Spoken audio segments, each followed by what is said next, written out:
আয়োজন এই মঞ্চে উপস্থিত সরকারি ও প্রশাসনিক বৃন্দ ও আমার প্রধান শিক্ষক মহাশয় ও সহকারী শিক্ষক শিক্ষিকাদের যথাযথ স্থানে সম্মান জানাই ও আমার ছোট ছোট ভাই ও আমার সহপাঠীদের স্নেহ ও ভালোবাসা জানিয়ে আমি একটি আবৃত্তি শুরু করছি। মেয়ে হয়ে জন্মেছি বলে, রঘুতলী প্রামাণিক।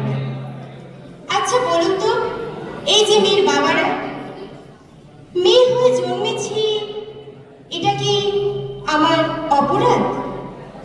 আমরা জানি নারী হতে জন্মে যাতে, আর তারই করে বাচ্চাতে। ফিরে দেখুন, সেদিনও আমরা ছিলাম রাজ অন্তপুরে বন্দী, উপেক্ষিতা। আজও চলছে সেই ট্রেডিশন। জানেন, আমার জন্মের সময় বাজেনি কোনো সারা, কেঁদেছিল সবাই, কেন পুত্র হয়ে জন্মালাম না। সবাই দাঁড়িয়ে আপনারাই তো বলেন নারী পুরুষ সমান সমান, একটি পাখি দুটি ডানা। কোথায় আমার সেই ইচ্ছে ডানা? দাদার বেলায় পুজোয় দামি দামি জামা, আর আমার বেলায় থাক সে কথা। আমার বয়স এখন সবে 15। বাপের আদরে মায়ের সোহাগে জানি আমার কাটবে দিন, হাসি খুশি আনন্দময় কৈশোর স্কুল জীবন।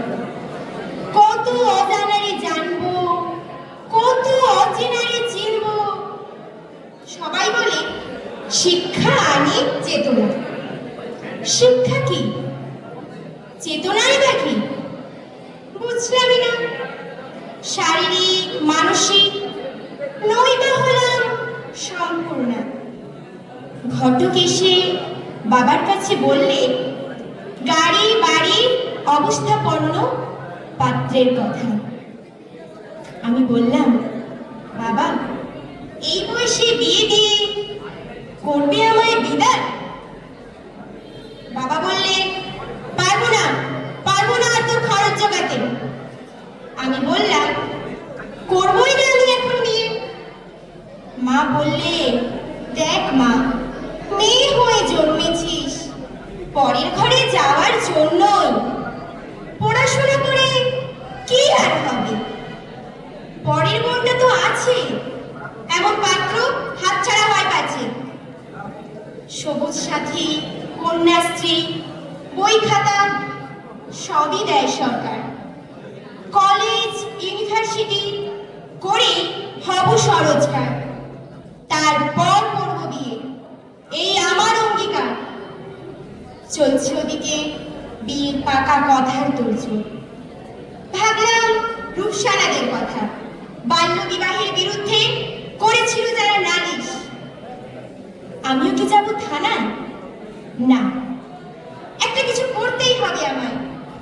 মনে পড়ল রামমোহন বিদ্যাসাগরের কথা, মাতঙ্গিনী ঝাঁসির রানী, যারা হয়েছিল বিদ্রোহিণী, আর আমরা হলাম তাদেরই উত্তরাধিকারী। বুকে পেলাম বল। মাস্টার মশাইরা এলেন, বান্ধবীরাও এলো। মা বাবা তো একেবারেই নাছোড় বান্দা, আমিও ছাড়বার নয় বান্দা। আমি বললাম, দাদার মতোই করবো পড়াশোনা।